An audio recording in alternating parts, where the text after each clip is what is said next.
Hello, annyeonghaseyo. Welcome to the K-League United podcast, Final B edition. I'm Matthew Binns, captaining this luxurious, thought-to-be indestructible vessel of a pod towards the icebergs of relegation and into the chilly waters of K-League 2.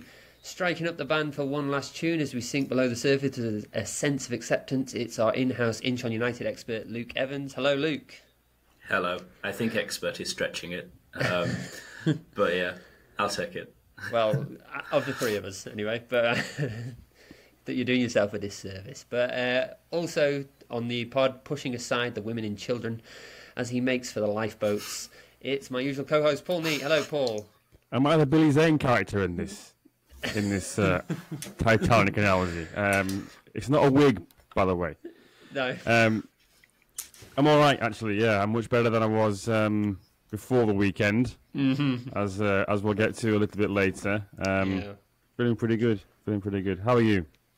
I am struggling. I will be honest, Paul, because as listeners may have known, or people who tuned in to the weekend, both you and I were on commentary for the 6-pointer between Jeonbuk and Daejeon, and we are going to be talking about it in great detail, and I'm sure we're going to have to listen to how wonderful those goals were. But just for our listeners, I got to listen to it in very, very close proximity, the joy and the delight, and to be honest, somewhat smug. You know, I felt it was just a bit too much, Paul, at times. Actually, I was like, wind it in a bit. Wind it in. I think. Well, we'll listen to the commentary later, and we'll be able to pinpoint the bit where my heart breaks, I think. I can hear it. It's audible. Yeah, but we will be talking about Daejeon Jeonbuk. We're going to be talking about all 6 Final B teams because, we're into the Final B, gentlemen, and there's still a lot to decide. All teams have the potential to be relegated, but as we're going to be discussing, some have the potential to be a bit more relegated than others. And, one of those is the team we're going to lead with. And, if I'm going by the stands, Luke, I believe it's all Kenchanar. I believe it's all, joyous in the stands and nothing to worry about. I wouldn't say joyous, but I think there's still a refusal to accept the inevitable. Even after the game, there was a lot of applause and it was mixed with sympathy because the players worked hard at the weekend, but it's not as you would expect it to be, perhaps. We've seen Jeonbuk when they were not performing. We've seen Suwon Blue Wings last year when they were not performing. But the fans are still generally on side. I think it's a good thing. But yeah, no, it's nice that it's still a positive atmosphere, because if it was to get toxic, then it has the potential to be horrific for the last 6 games or 8 games or 10 games or however long it's been that we've been staring down the barrel. I believe there's 33 in K-League, a bit more than 33 actually. That's dating myself there. It's only a few months since Paul was posting about how Daejeon are doomed, so true. It's not been an entire season of doom and gloom. Well, let's before we talk about the positive atmosphere at the end, I think we should probably talk about the result itself, so we'll wind it back. So Incheon, they played Jeonju. It ended 2-1 to Jeonju in the end, but that doesn't give us the full story. How was the match in general, Luke? I've gone back and rewatched the entire match, because when I was in the stadium live, I was getting quite frustrated that things weren't working. And on review, and I think watching on TV, you get a different perspective than in the stands behind the goal. I think we were unlucky to an extent. We had a lot of chances in the final third, and we had a lot of shots on goal, albeit from quite long range. Jong Dong-yoon had 2 very good shots go quite close. The Jeju keeper made a good save. He had a brilliant game. And Changi, he was on top form. There were a lot of shots blocked. There were a lot of opportunities just so hit the post, and it just, when you get the feeling that it's just not going to be your day. When I was watching it live, though, it you could see that a lot of the a lot of the effort and a lot of the opportunities that we had were individual opportunities. I still don't think we're playing very cohesively going forward. You watch Suwon FC, you watch Gangwon, you watch even Jeonbuk this year. When they go forward as a unit. There's a swarm of people moving the ball forward, and we haven't really done that. It's just a person running and people trying to keep up with him, or trying to just get bodies in the box without a very clear plan of how it's going to work, and then inevitably we get caught out at the back. We've now conceded, I think, 2 goals in the last 2 or 3 games direct from our own corners. The first goal we conceded was laughable. Kim Dong-min was our deepest man, and he was 20 yards inside the Jeju area. And given that it's 0-0, inside the Jeju half, and given that it's 0-0 at that point, you don't really want to be leaving yourself completely exposed. So the ball broke. He let the ball bounce rather than attacking the ball, and the chase was on, and we weren't able to get back. I think Hongxiu ran the quickest and covered the most ground, because at times it looked like Chung Dong-yoon and Kim Dong-min were kind of running in treacle. But yeah, no. It was Is Kim Dong-min Barry or Paul Chuckle out of the Chuckle brothers? Because it was a bit of a to me to you thing, wasn't it? When the ball bounced, he wasn't sure what to do. Other. Yeah, they were. And I don't know who could have gone for it. I mean, there's definitely the argument to be made that Kim Dong-min should have got it, because he was the one directly behind it. But I think he hesitated because he thought Chung Dong-yoon was going to go for it. But there was a lack of communication, and again, nobody taking charge of the situation. And it's like when you've got a strike force like Jeju have. I think it was Yuri who scored. Was it Jefferson who scored? It was Gallego, yeah. Was it? Yeah. So you're not gonna catch people who are running and they're faster than you. You're coming from 50, 60, 70 yards away from goal, and it's open space. Speaking of Titanic, it's open water, and all he's got to do is head for it. He went round the keeper and put it in. I think Hongxiu nearly got back. He nearly got something on in the end, but it was disastrous. It's laughable, and it's just another example of Incheon individual mistakes in the back line costing us. And it's been the same all season. We've not had a settled defence because of injuries and suspensions, mostly injuries. And we never know whether we're playing a back 3 or a back 4 or a back 5, because it changes in the game. And people aren't in the positions they need to be in, and they aren't doing the jobs that they need to do. I mean, one of the first things you're taught as a defender is don't let the ball bounce. Yeah. But no, I mean, the goal as well, you kind of could argue it was against the run of play. I mean, we had a lot of the ball. We had a lot of opportunities first half. We got back into it. Magosa had a free header that was saved by the keeper. I think Magosa of 3 years ago would have scored it. To be honest, he put it straight at the keeper, but Jerso was there to follow in. And then again, after that, you kind of expected, right, now's the time to kind of seize the impetus and get a winner, because we need to win games. We needed to win games. Just before we conceded the second goal, we made 3 subs, and I think that kind of them coming on the pitch, we conceded immediately afterwards. I mean, there's an argument to be made that people, again, didn't know what they were supposed to be doing or where they were supposed to be playing. They'd just come on and they weren't ready to fill in for the people they replaced. It's frustrating, and it's at some point you've got to admit that it's just it's not just the players, it's poor man management, it's poor selection choices. I mean, we were needing a goal. We've only had 2 foreigners on the field. We could have played Mpoko in midfield, and we played Moon Ji-wan, who's been injured for most of the season. We needed something creative in the second half, and Mpoku's sitting on the bench, and I don't know what he's done wrong. I don't know who he's upset.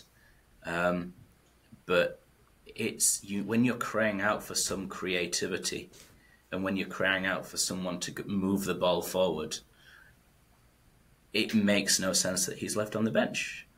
Beng Min-gyu, great talent, but again, he's played about 100 minutes this season, and he started.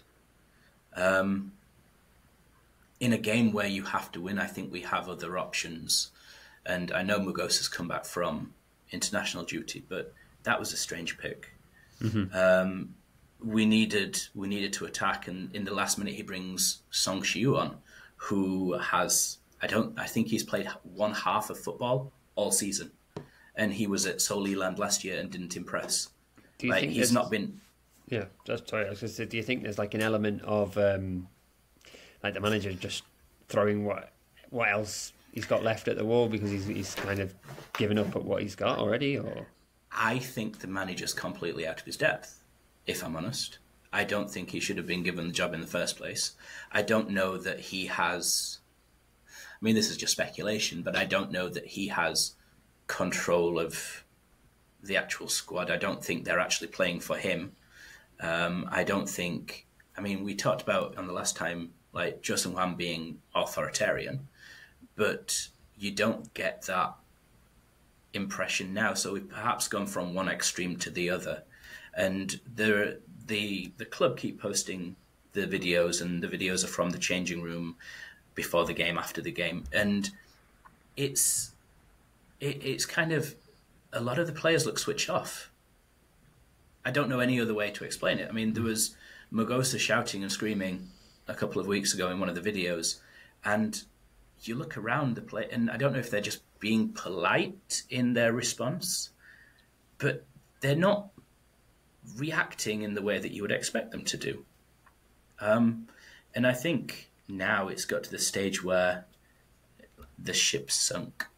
And I don't see any way out. I mean, 6 weeks ago, 10 weeks ago, we were talking about Incheon need to start playing. On the last podcast, we were talking about, right, okay, final B, we don't have any excuses, we've got to go for it.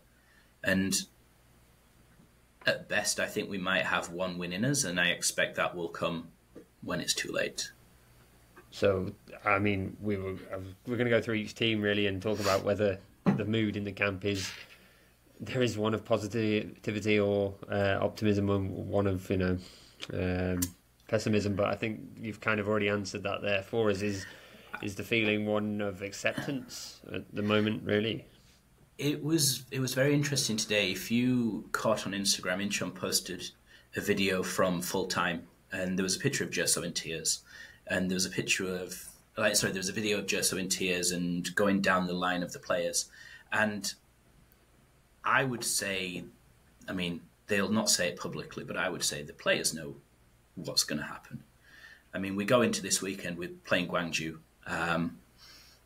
Obviously, we need to win. I mean, if we don't win, it's not officially mathematically relegated, but I think it's a matter of time. And I think anybody who expects Incheon to get out of it still hasn't been watching how we've played the season. Well, you still haven't won. Sorry, you still haven't won at home under your new manager, and you haven't won at home, I think, since May. Is it 1st of May? That sounds about right. That might have been Jeonbuk, I think. Jeonbuk, yeah. Yeah. And the last win that I saw was Daejeon away in May, and I've been to quite a few home and away games since, and it's like it's 6 months almost. It's a long time. I mean, I know we've won a couple of games since, but the fact that I've not actually seen a victory since May, and I've been to like 70% of the games or something, it says a lot about the season. And because even when we play well, there's this slip of sort of concentration. There's the individual error. There's the bad decision. There's the kind of just inability to like play 90 minutes of football with your head switched on and do what you're supposed to do. Like, I don't know. I mean, it's of every season that I've watched Incheon, and I know we've come close to relegation, but this is the first year that kind of it's been on the cards.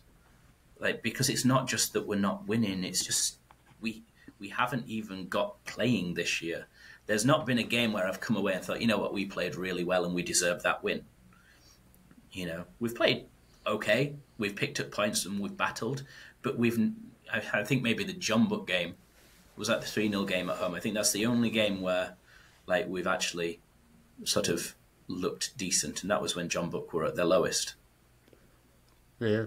Well, up next, anyway, as you were saying, you've got Gwangju, a team that's been in action this evening in Champions League. We're recording this on the Tuesday. They are actually doing very well in Champions League. Another win, 3 wins out of 3 for them. Obviously, this could also have an effect on how they play at the weekend, because they are also the safest of the 6. They are the top of Final B at the moment. Before Paul gives us a bit more of a rundown on Gwangju, just Luke, how are you feeling as an Incheon fan going into the weekend? Well, I went into the Jeju game thinking, well, we're going to turn up today. We have to win. We've got a lot more to play for than Jeju have. And it didn't come to fruition. On another day, things might have gone our way, but they didn't. If we play like that against Gwangju on Saturday, we can... Sunday? Is it Sunday? It's Sunday this week. We can kind of... I don't know. I'd like to think that we'll win. But on the other hand, evidence points to the contrary. I've gone through the rest of the Incheon games and I've predicted all of the results. And I think we do have a win in us. But as I say, I think we're going to lose this weekend. Results are going to go against us. And we're going to go to Jeonbuk needing a win. And it's not going to happen. And I think I've predicted that next weekend's going to be the one we go down. Paul, is there any reason to be cheerful, do you think, for Incheon fans? Because, they have got Gwangju next, and you're probably going to give us a bit more detail on them. The thing is, I was looking at the Gwangju lineup from the ACL game, and they have rotated quite a bit. Asani played, obviously, and scored 2, but obviously he missed the last game against Daejeon because he wasn't back in time.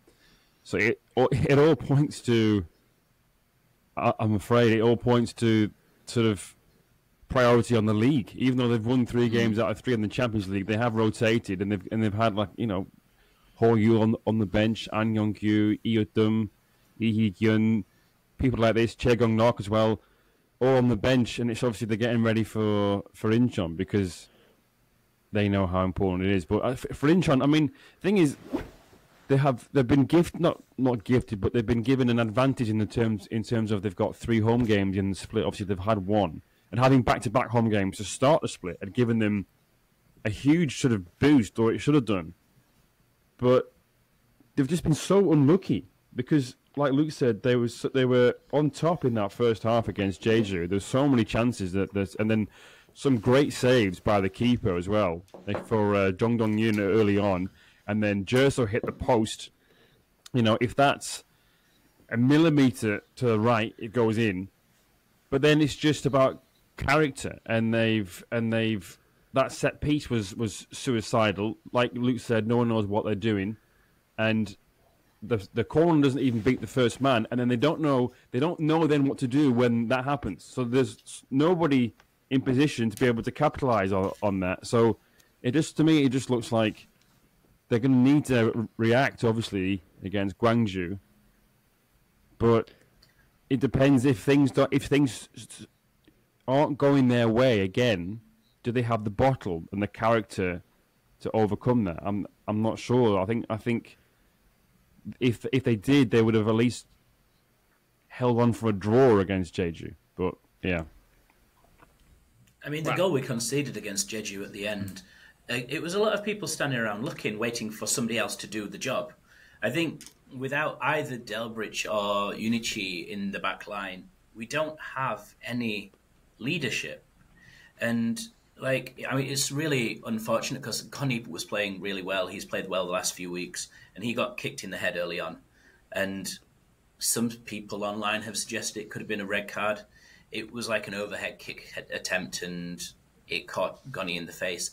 Those have been given red cards. They haven't been given red cards. I don't particularly have an opinion on whether it should have been, but it was unfortunate that he went off. And then,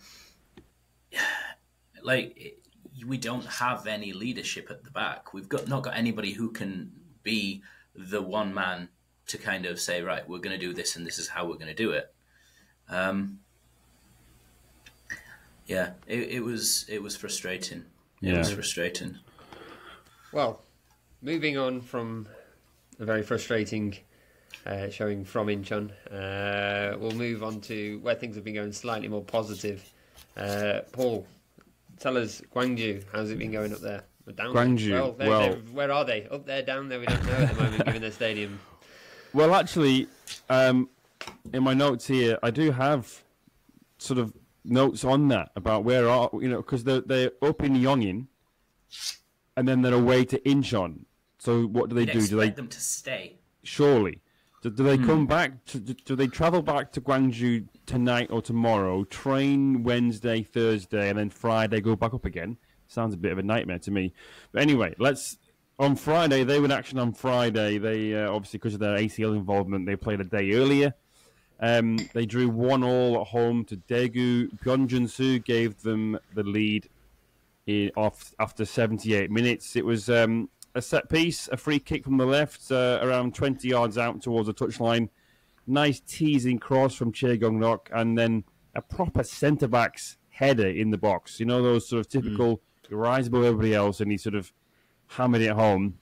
I think the marker lost track of the flight of the ball for a second because he did commit himself, and Jeonju was more or less unopposed. But not long after, Edgar came on for Daegu and made an impact, as he often does, just like he did against Jeonbuk. Sorry, Matthew. And I feel like he's making a point now, Edgar, because there's been a lot of talk about not counting Daegu out because of Cezinha. Well, Edgar has sort of said, well, don't forget about me because he changed the game. Well, he won the game, basically, for Daegu against Jeonbuk, and then now he's earned them another point. That's 4 points that,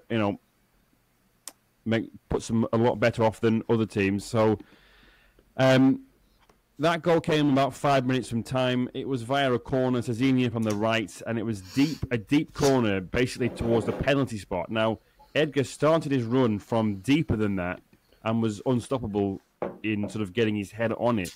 But from a Gwangju perspective, they were perhaps a bit too loose with Edgar, not tight on him. I know he's hard to defend against, and the ball in was perfect from Cezinha. But who else are they aiming for? Yeah. Come on.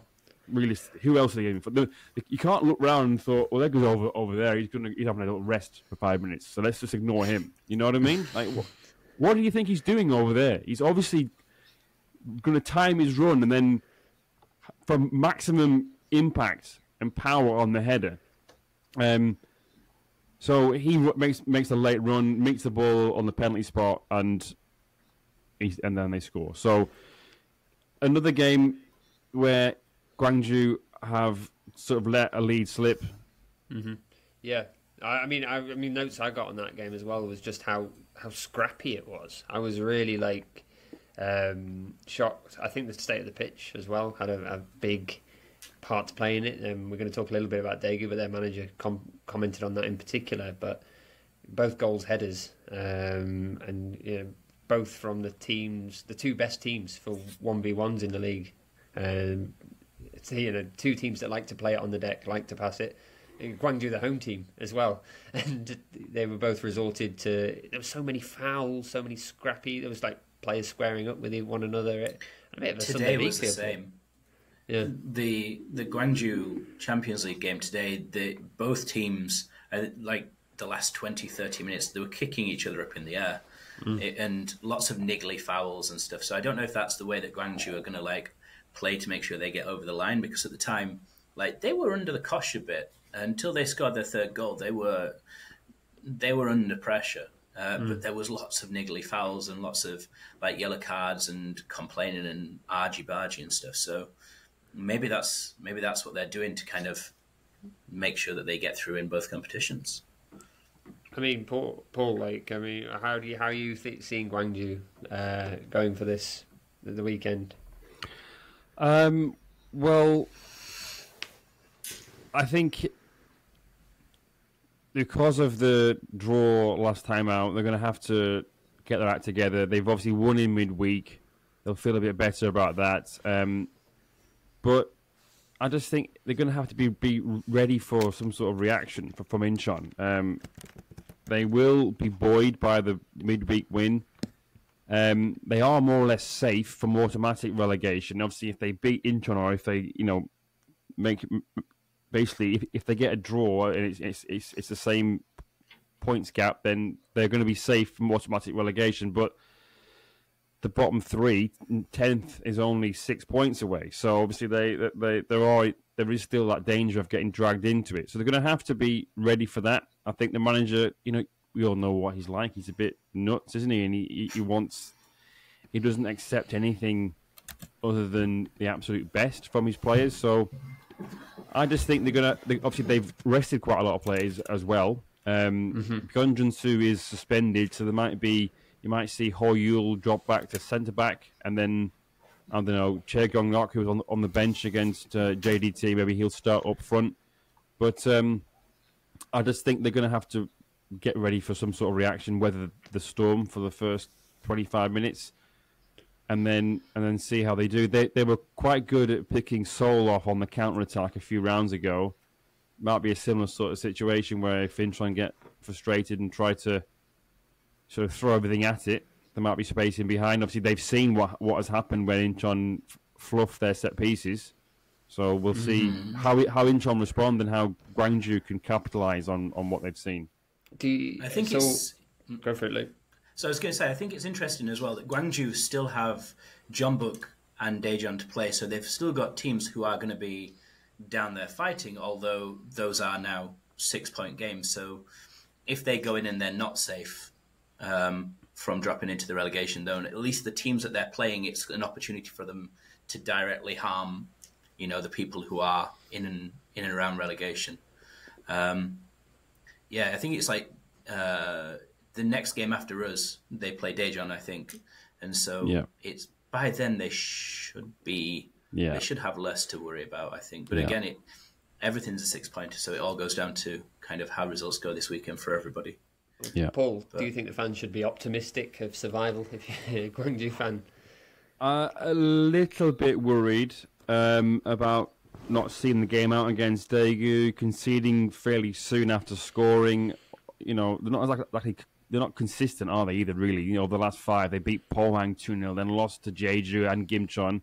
Gimcheon, fair enough, but Jeju, they were there for the taking, really, with their inconsistent form. Then they beat Seoul 3-1, and then they beat JDT just in midweek. So, and they scored 2 goals in the first 6 minutes against JDT. So they don't draw games. They've only drawn 2 games all season, and that was obviously one of those games was on Friday, just gone. So I think slightly concerned. If they don't win at the weekend, this might develop into a full-scale worry, but a little bit concerned. Yeah, to be honest, I think they've already got one. They're already looking pretty safe. Well, we'll see, though. I've been proven wrong before. I did say Jeonbuk are finishing top this season, as did many. But, yeah, they were playing Daegu, and, well, I think we can kind of skip past the match there because we've really touched on Daegu Gwangju, although it wasn't a moonlight derby for the ages. Usually this game gets quite a lot of goals, so it was a bit of a shame, really, that this one denied that. And like I said, I think it really was because of the pitch. I felt that really hampered how both teams prefer to play, and Daegu in particular liking to play on the counter, like to use the flank. So I think this will actually help them against Daejeon a little bit after what we saw at the weekend, but we're going to probably touch a little bit more on Daejeon.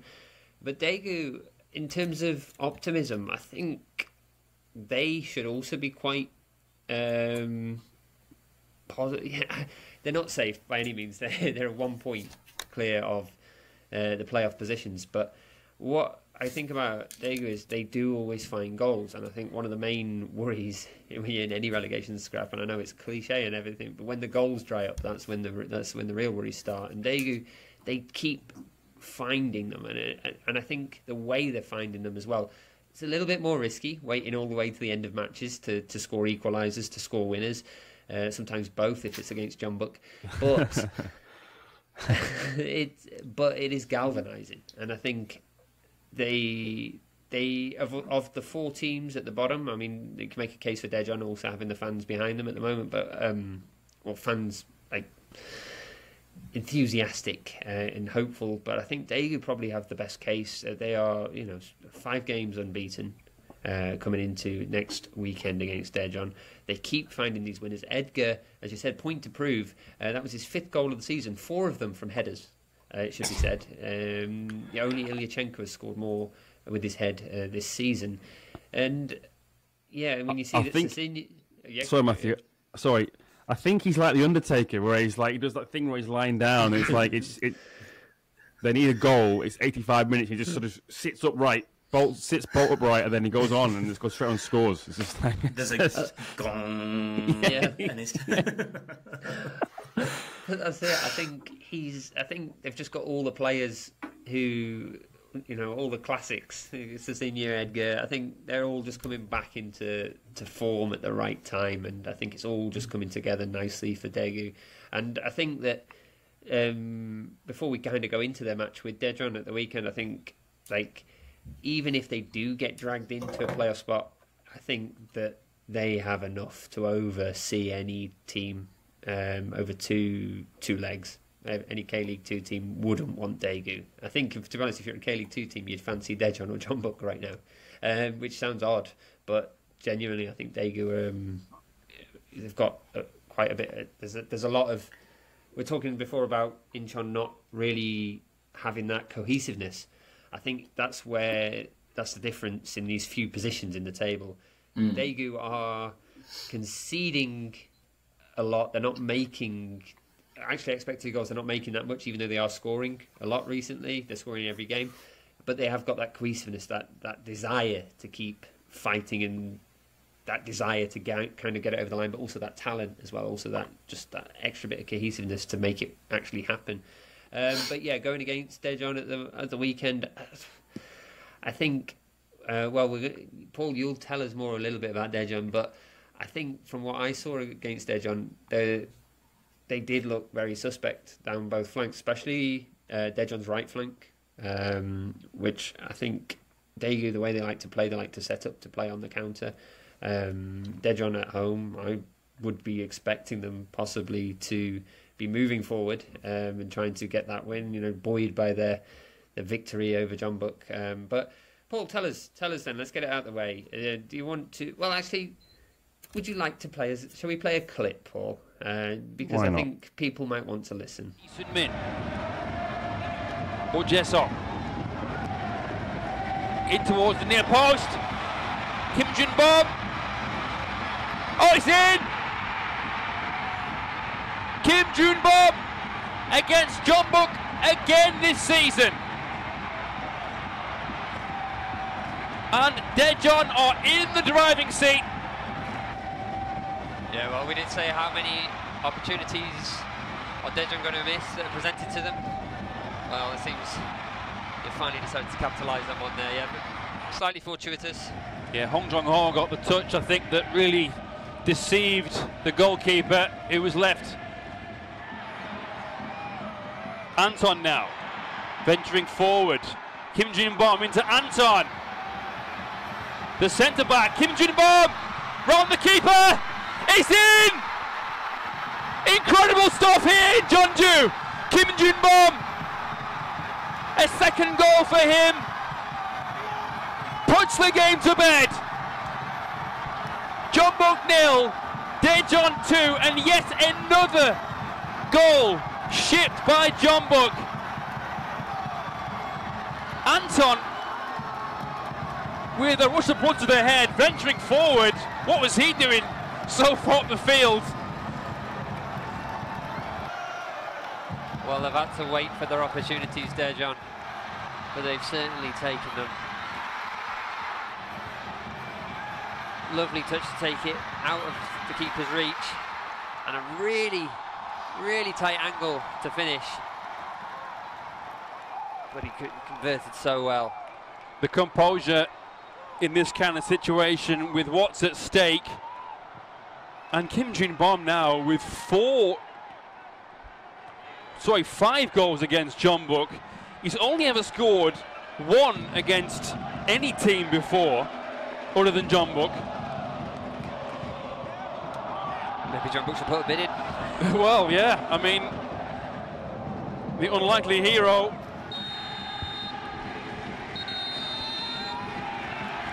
And there we have it, it's full time. A huge, huge win for Daejeon. They remain unbeaten over Jeonbuk since their return to the top flight and 3 points moves them above Jeonbuk in the table, and for now at least 6 points clear of last place.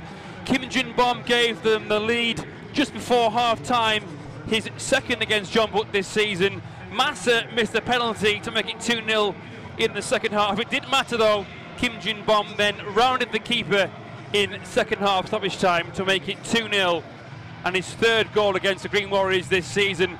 Jeonbuk, well, it appeared as though they slowly start to shift up a gear, but it's more misfiring from them. At full time here in Jeonju, it ends Jeonbuk Hyundai Motors 0, Daejeon Hana Citizen 2. And yes, that was myself, very quiet, and Paul on commentary from over the weekend. And I have had to edit that down, Paul, because there was a lot of just silence. I think it was the part where my voice was supposed to be. I'm assuming it was a producer error, not me sitting there just absolutely seething at second chance.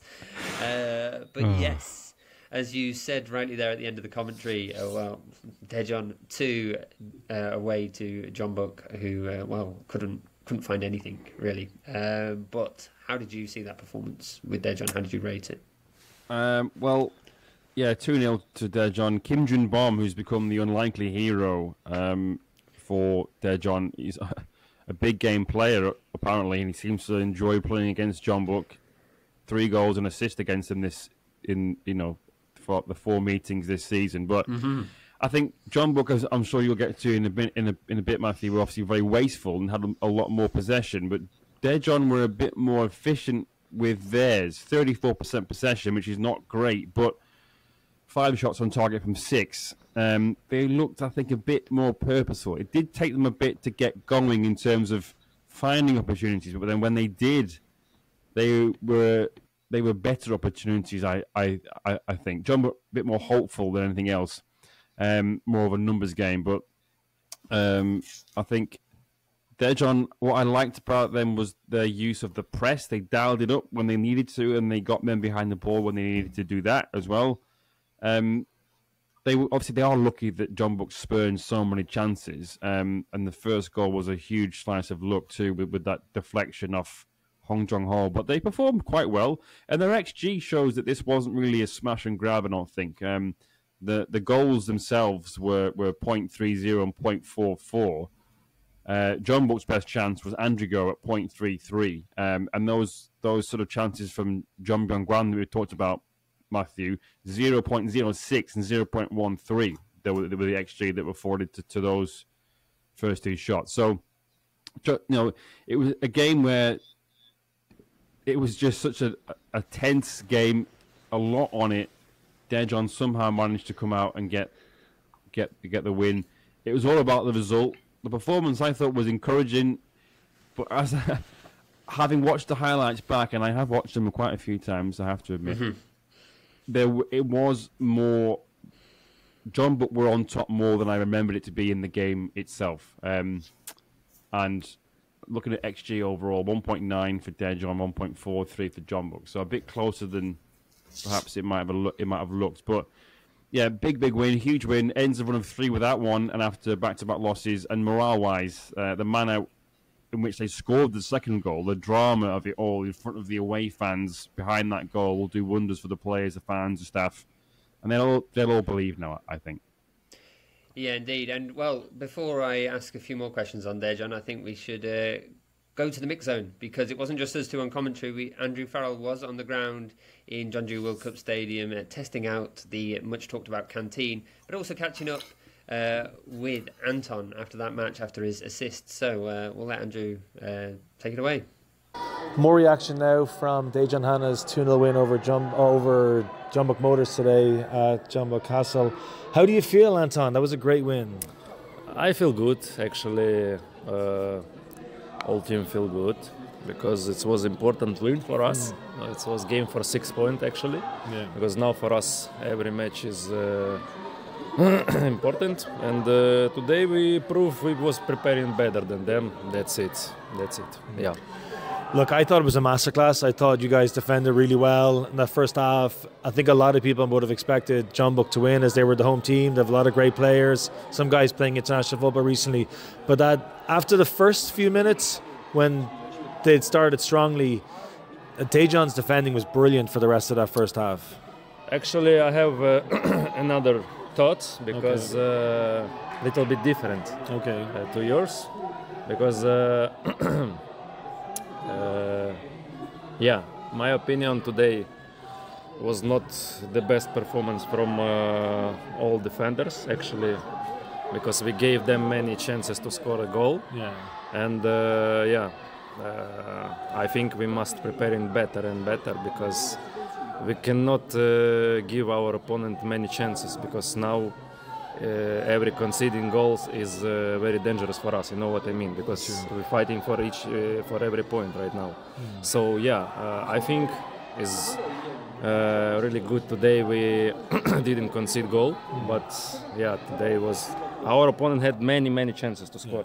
It's also for us food for thoughts. Lots to work on. Yeah. Lots to work on, and that starts with Daegu up next. I mean, K-League 1 is a crazy league this season anyway, especially at the bottom. Yeah. But every game is a 6-pointer.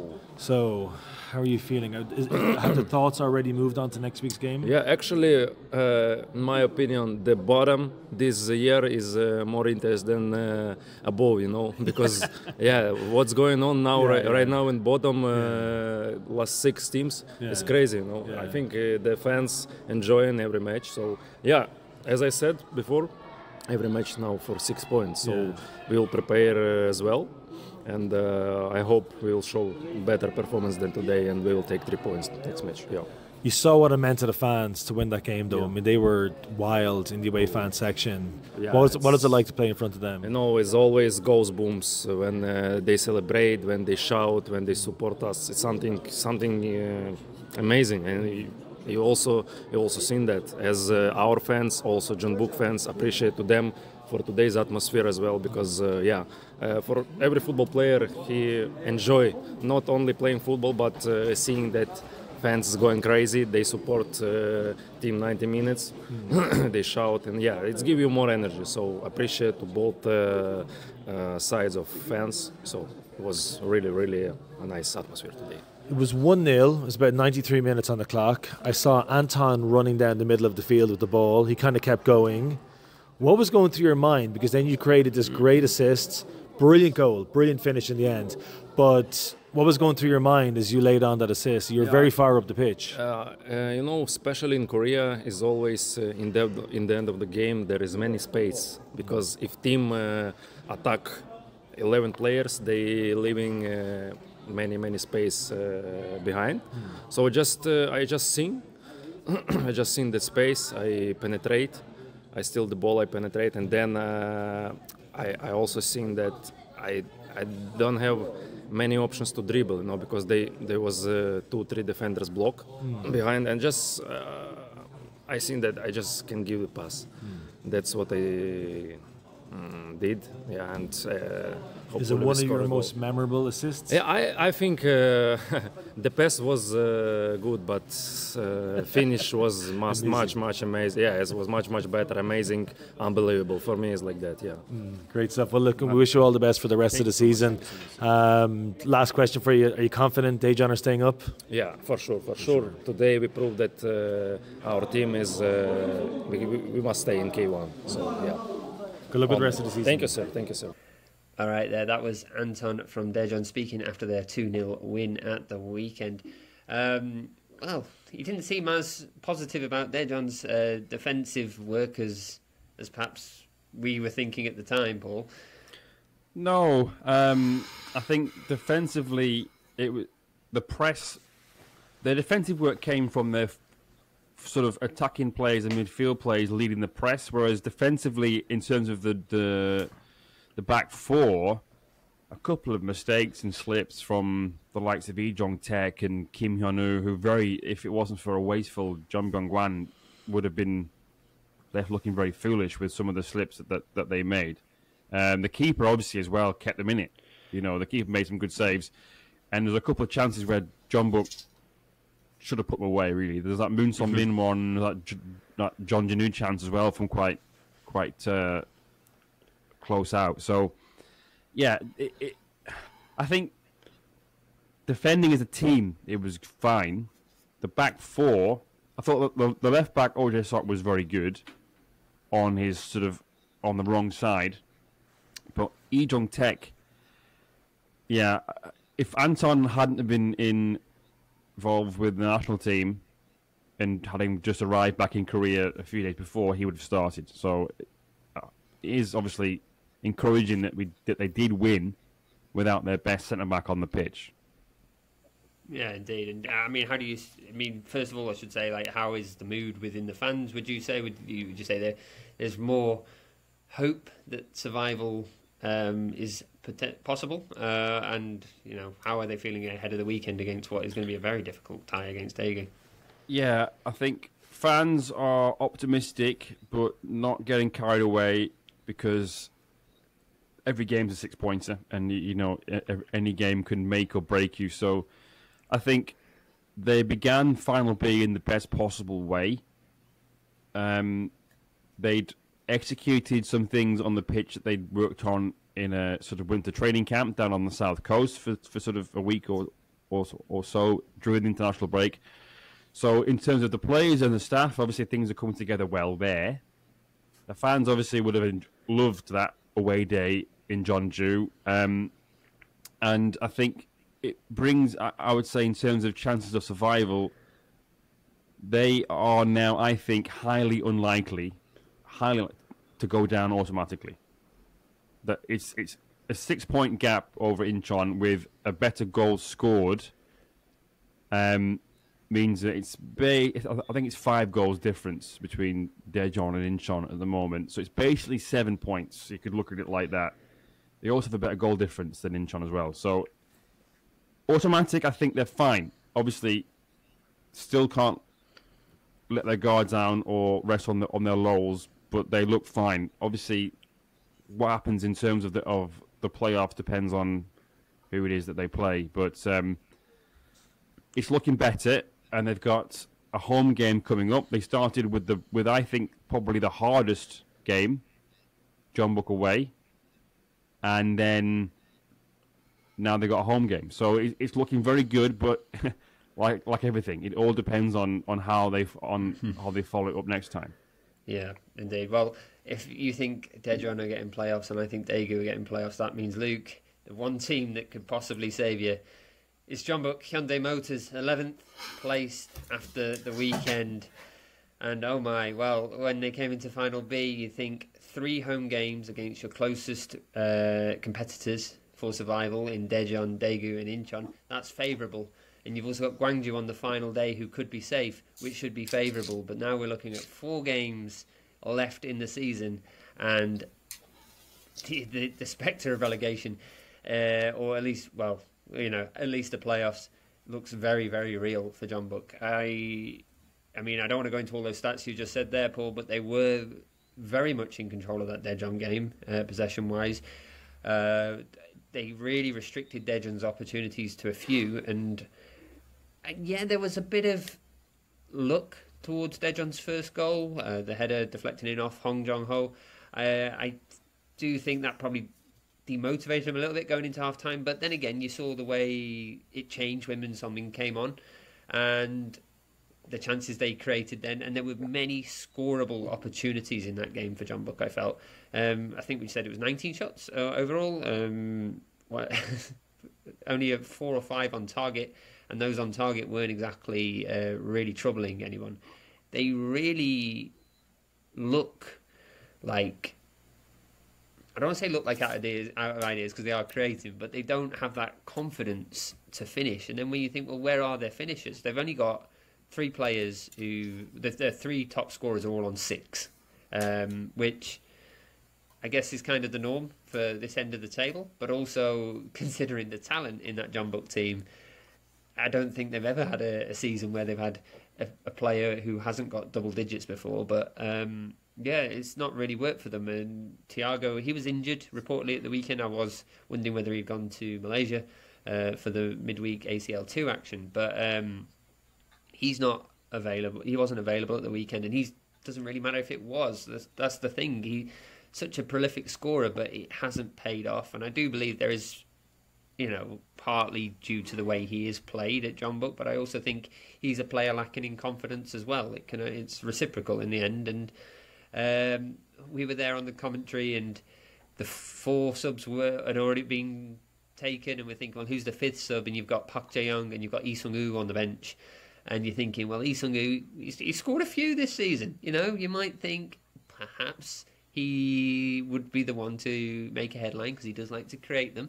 And no, we opt for Park Jae-young, a player who scored 1 goal all season, and I suppose technically he is the only out-and-out striker option Jeonbuk had at the bench, and Lee Sung-woo probably fitted the mould more of the wingers that we'd already brought on. And I also think Jeonbuk maybe have too many of the same player. I look at Jeonbuk players and they're all kind of the same. Son Min-kyu, Lee Sung-woo, Jeon Byung-kwan, Moon Seol-min. I know they all have their own special little traits, but also at the same time I'm just thinking, you're all wingers who cut in. Why, who's putting the ball at the back of the net? Because all of you are like tricking players and doing little flicks and little things, and it's great. It's great to watch. But my word, I would just trade a few of them just to go in the back of the net, because that's what it is. Jeonbuk haven't got anybody who can convert, and it says something as well that we're having a Moon Seol-min renaissance. Just how bad the transfer policy has been. That we're like, oh God, actually, Moon Seol-min, he had a good game in the ACL too. Quickly put him back in the squad, and he did. He genuinely looked the best player, and he couldn't even convert the chances that were presented to him against Daejeon. So it just looks a bit grim. And then Lee Sung-woo, apparently the manager said that he had an injury. It's been reported, even though he was on the bench, he had a small injury. Lee Sung-woo's camp has come out and said there wasn't an injury. So it's great. It's really great that we've got the manager and the player on different messages in this crucial run-in. It's great to see the harmony in the squad. But yeah, it's just, I don't know. It's frustrating. Obviously, it all is frustrating. This whole podcast is dedicated to the frustrations of the bottom 6, but and you can't really moan as a Jeonbuk fan given everything that you've had every season and all of that. I mean, the players are great technically, individually, but it just isn't working. None of it seems to work. And the best team that they've got is the one that they've currently sent to the ACL, ACL to me to you. Can do, to borrow your joke from earlier, can do John's Chuckle Brothers. Oh, well, the first team anyway, they could do with watching this team that plays, because, yeah, the cohesiveness isn't there. I think, again, I'd like to think that if they got a K-League 2 side in the playoffs, they would see them out. You'd think with that much talent and 2 legs, they should be able to do it. And again, it's in their favour. They've got Daegu at home, they've got Incheon at home, and they've got Gwangju possibly having wrapped up safety. You think there shouldn't be any excuses at this point. Yet at the same time, just watching how many chances they fluffed against Daejeon, watching how they capitulated after such a fight back against Daegu, and I just have this sneaking suspicion it's just looming. I don't, whether Incheon will catch up, I don't know. I think that'll depend very much if Incheon beat Jeonbuk in Jeonju. But I think in terms of playoffs, I don't actually see Jeonbuk getting out the bottom 3. And that would be my assessment as a fan. And it is great to say, well, actually Jeonbuk got so much talent, it'll always come to the fore, but it's not coming to the fore, pulling the rabbits out of their hats and the heads are coming off. It's nothing. Another thick of it reference. Yeah. So, but maybe that's just me. Maybe I'm just seeing it from too close and I'm not really getting the bigger picture. But I mean, again, I started this, I don't know, maybe trying to goad Luke into saying something about the fans, but Jeonbuk fans are all very positive, very much behind the team, and I guess there is something to be said about that, the kind of the harmony, and it's probably more productive to have that rather than the rage. But it's just infuriating to see.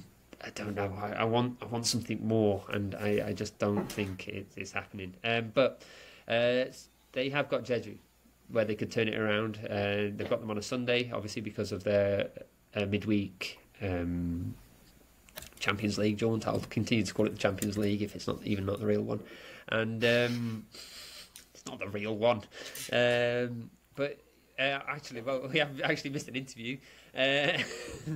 Somebody with a bit more of a positive outlook, or maybe a bit more perspective. We have not Andrew with the positive perspective, rather, but the person he was speaking to, who was Andrigo, who he caught with after the game. So I'll let Andrew take it away. Okay, some reaction there from Jeonbuk Motors' 2-0 defeat at home to Daejeon Hana Citizen today. I'm joined by Andrigo in the mix zone area. How do you feel? Sad, of course. We try to win the game, but we cannot. But we need to we need to push, and now we need to be ready to the next game. So what happened out there? Because it looked like you started quite well, had a couple of chances, even yourself did. It looked like their goal almost came out of nothing, really. Is that how you saw the game as well?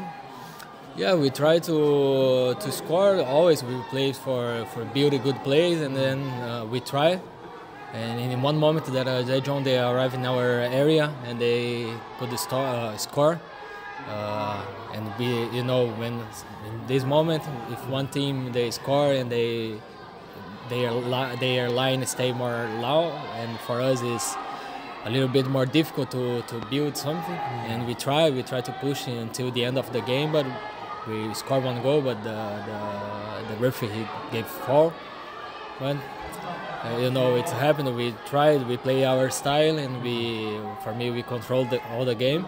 But now we need to think in our next game. Okay. And what about yourself? How do you think you played yourself? Because you had a couple of good chances in the first half, but it just didn't seem to work out for you. Yeah, today we had a little bit difficult in right side because today our style we played more on the left side, and we built something, some plays, and I had an opportunity to score, and my friends also I created the other opportunities to score, but the last moment the finish the play we needed, we tried, but we couldn't score. But now we are sad, but we have confidence that we have condition to win the other games, and then we need to work more and more. Next game, Jeju United away, absolutely massive where Jeonbuk are in the table.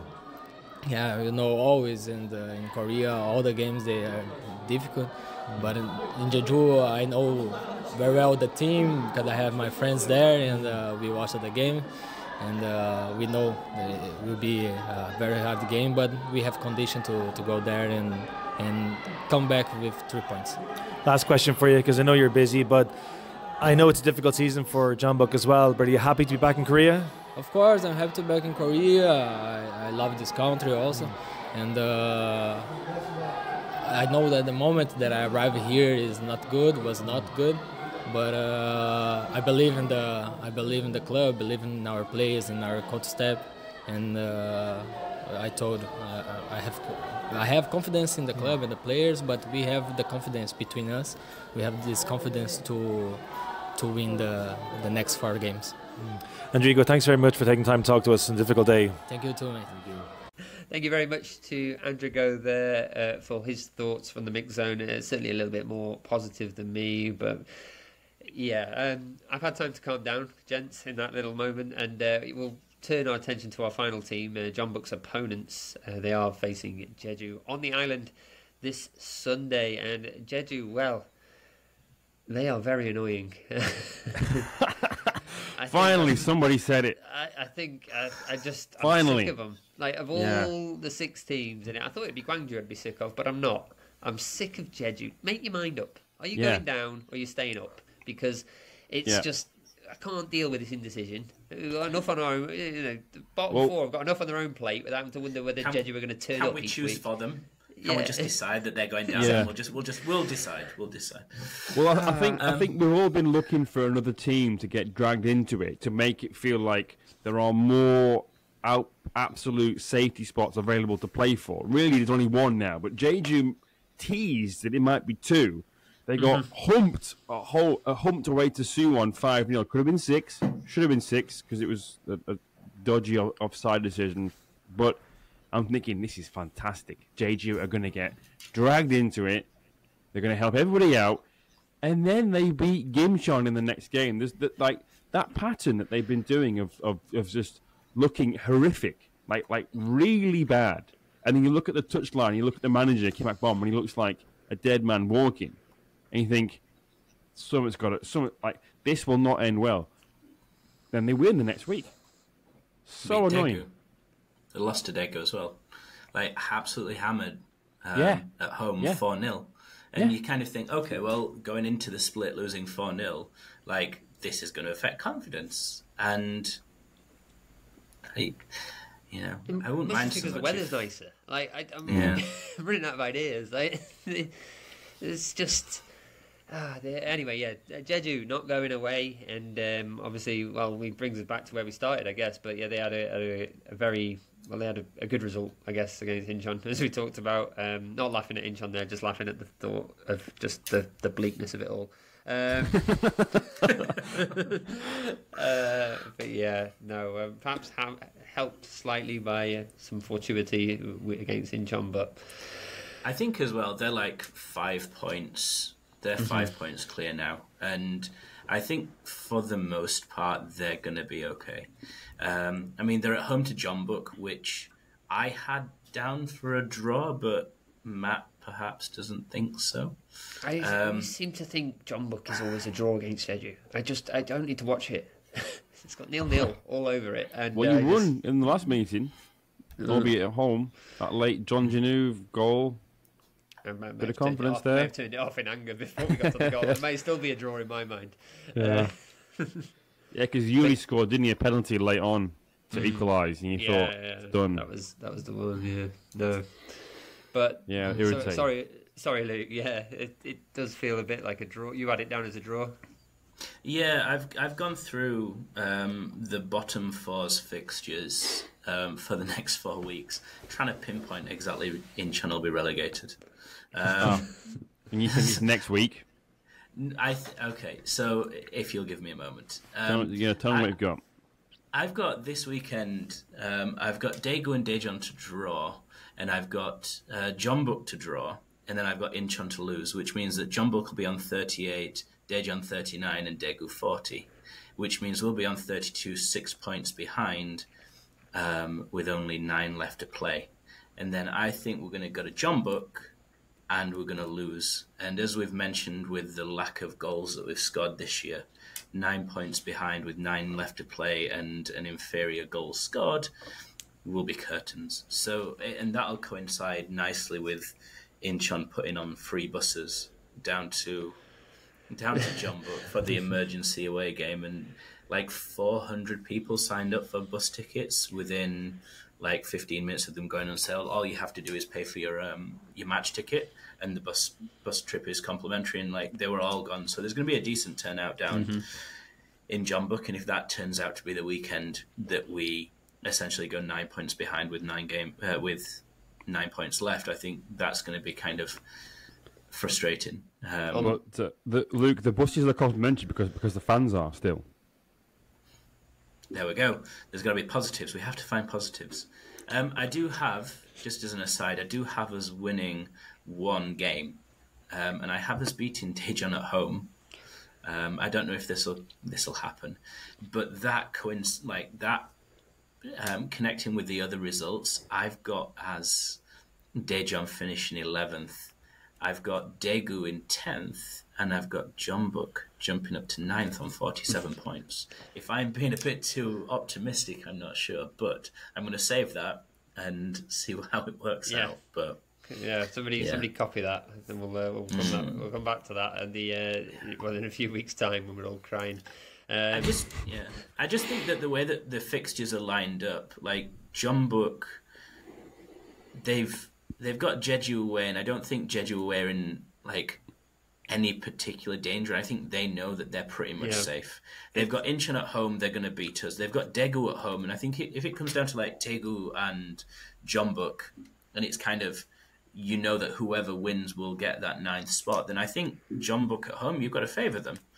And then Jeonbuk's last game is Gwangju away, and they'll already be safe, whereas Like, although Daegu were playing us last, so they'll probably beat us. You never know. I do think Jeonbuk are going to get out of it because it's just the kind of thing that Jeonbuk would do. You talk about Jeonju being annoying. I don't know how you dare. You sit there.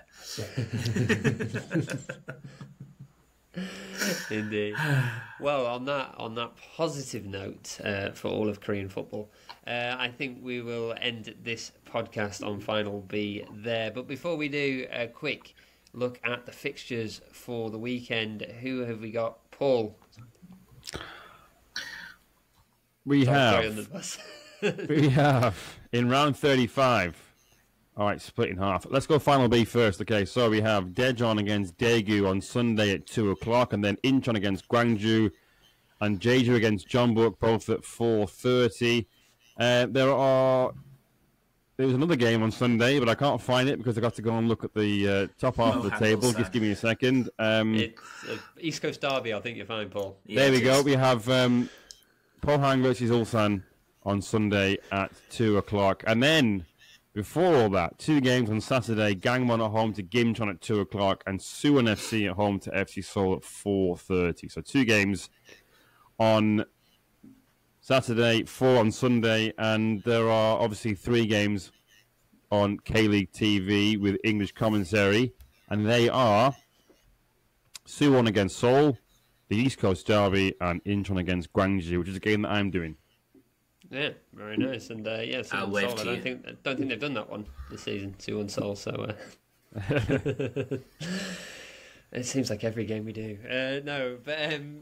But yeah, so lots of lots of football. Still the same amount of football, but doing it means more now. It means denser. More now. Thank you. A lot of denser football. This weekend. Dense players. Sorry.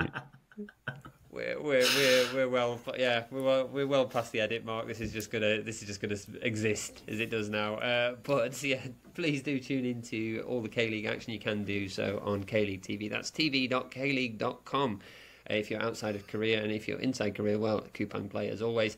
But if you want to follow us, you can do all on social media at K-League United, and you can also follow us on Patreon, where we'll have full-length Mixed Zone interviews and much more, including, I believe, we're going to have some commentary clips on there, Paul, from the weekend. Yes, I've got a sort of build-up pod behind the scenes, a video of you and I, Matthew, chatting before the game in the build-up to the game that we did on Saturday. There'll be an audio version out as well, but the longer version video on Patreon. And just be warned, I didn't know we were recording for the first couple of minutes. So, do enjoy that. It's some hot mic action. But on that note, we are going to bid everyone farewell. So, from Luke Evans, Paul Neat, and myself, Matthew Binns, thanks so much for listening. Goodbye.